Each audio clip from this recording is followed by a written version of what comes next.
Now we are going to dive into transforming the landscape with sustainable energy carriers. Let's hear it from our next speaker, Andrés Galnares, CEO at H2Site. Andrés, last one. I hope the audience is not very exhausted. I'm sure you'll cheer them up. Thank you very much. And applause to Andrés. El ratoncito.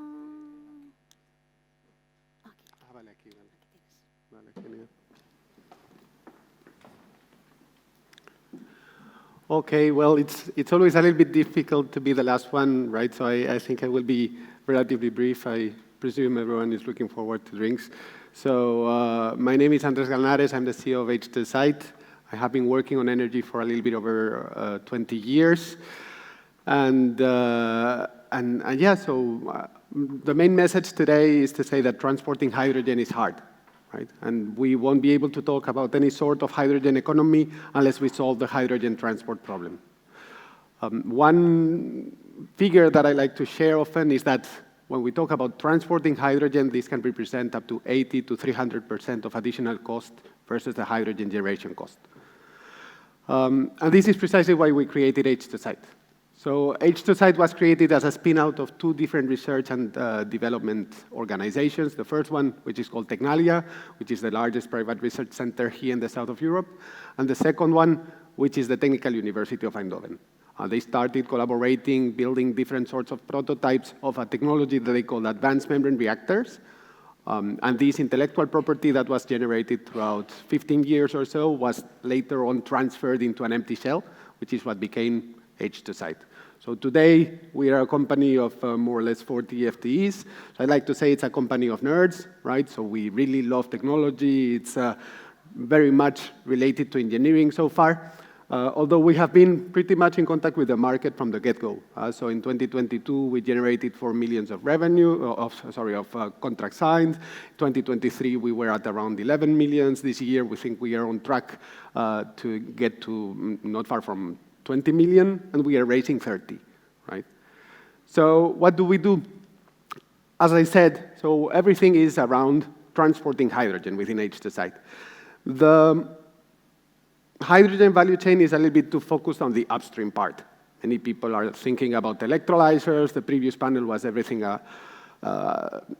around technology for electrolyzers and hydrogen generation. There are many people that have been focusing on fuel cells and the downstream part of the value chain. Now, how do you tackle the midstream?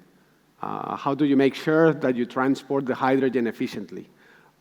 Because the midstream part is really something that needs to be taken into account. Why? Because if we want to generate large amounts of low-carbon hydrogen at low costs, let's say $3 to $5 per kilogram, we are extremely dependent on the cost of renewable electricity.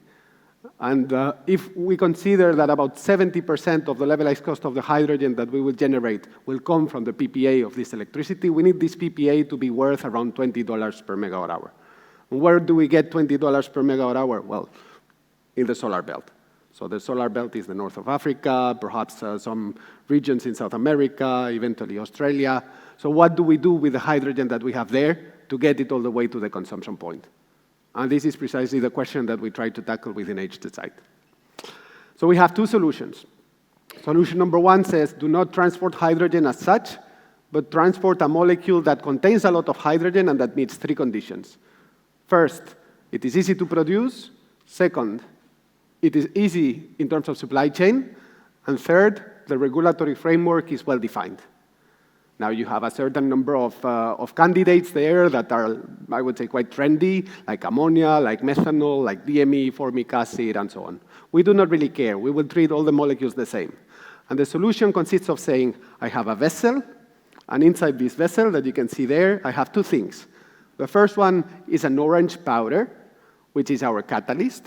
And the second thing is this blue rod, which is our membrane. So the catalyst for us is off the shelf. We buy it from Topsoe, we buy it from Johnson Matthey, Clarion, you name it. But the membrane is something that we manufacture here in the Basque Country, not far away from the airport, right? So we have a membrane fabrication facility where we produce thousands of membranes every year. And these membranes are extremely selective towards hydrogen. So how does it work? Well, if you have ammonia with low-carbon hydrogen in it, you will pass it through the catalyst, and as soon as the ammonia passes through the catalyst, it will release the hydrogen it contains. The first thing that the hydrogen will see is the membrane, since the membrane is embedded in the area where the reaction takes place.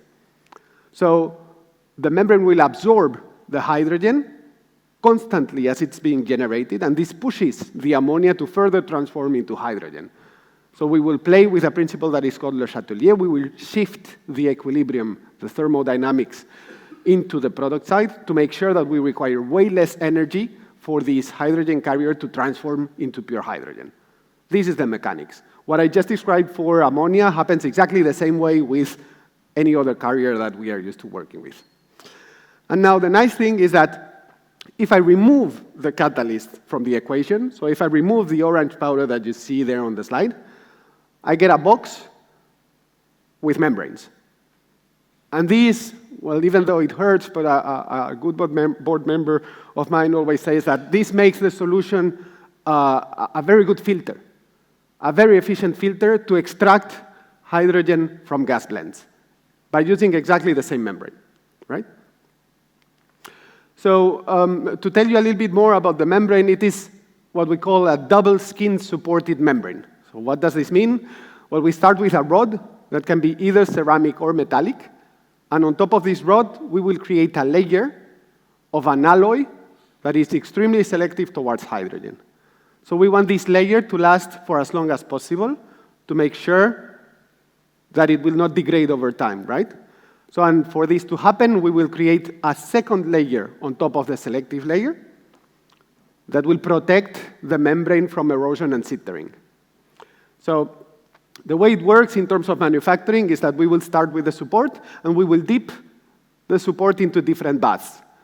There is then a co-deposition that happens, and this is what leads us to having the final product. So it's relatively simple. At the end of the lifespan of the membrane, another interesting piece of intellectual property that we have developed is that we can recover 100% of the selective layer to produce new membranes. So we will monitor the performance of the membranes that are installed on site of our customers. We will recover them once they arrive at the end of their lifespan, and then we will bring them back to our facilities, peel them off like a banana, and use this selective material again to manufacture new membranes. In terms of how we sell it, well, I like to say that we sell excuses to sell more membranes. So in a nutshell, what we do here is, well, we will always manufacture the membranes in our production facility. We have an engineering team that designs the reactors, but we do not build the reactors ourselves. We leverage on the local ecosystem to have these reactors built, that they are then shipped to our facilities, and we put the membranes into them, right? So how do we sell it? Well, there are two ways. We can either sell the box with a membrane replacement agreement, which is a multi-year contract for which we get a yearly fee, and that allows the end user to replace the membranes as often as required. Or if the project is too complicated because it's too large or something like that, then we step back in terms of value chain. We will license the technology, and we will simply sell the membranes to a contractor.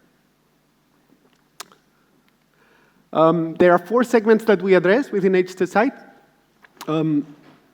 2 that are, I would say, more short-term, and 2 that are more related to large infrastructure type of projects. The short-term projects are mainly related to maritime decarbonization, where we have installed one of the first units that consists of an ammonia cracker combined with a PEM fuel cell, but we also have ammonia cracking units that are combined with internal combustion engines for propulsion of vessels and so on. We work a lot with a segment that is called natural hydrogen that is becoming more and more popular lately. There is actually a project in Aragon here in Spain, not very far away from where we stand, but we have most of our opportunities that are based in the United States. Why is it important for us? Well, because actually natural hydrogen-related projects are very often related in terms of profitability to helium. So you need to be able to separate helium from hydrogen. And this is something that we do very well, but that it's very difficult with the currently available technology. Why? Because helium and hydrogen in terms of molecules are very similar to one another. So separating them in terms of size is relatively difficult. So there are no technologies that are able to discriminate one molecule from the other. While since we base our separation, the affinity between hydrogen and the membrane that we develop, well, for us it's relatively straightforward. And then we work a lot on ammonia import hubs. So we work a lot with ports that will receive large quantities of ammonia and that we will convert them back into hydrogen to supply either the users that are located around the port or the hydrogen backbone-related projects. And the last segment that we also address is related to gas infrastructure management, where we will work, for instance, with salt cavern operators or with aquifer operators that store large quantities of hydrogen underground. So we will partner up with them to offer them solutions to purify this hydrogen before it's utilized by the end users that are located nearby. And yeah, so far, out of a company that started mid-2020, I'm proud to say that, yeah, so we have installed more than 10 reactors and separators. We have proven the technology in different scenarios, showing the levels of efficiency that are quite outstanding, whether it is in terms of maritime decarbonization, in centralized ammonia cracking, in syngas to hydrogen, or separation at different pressure levels.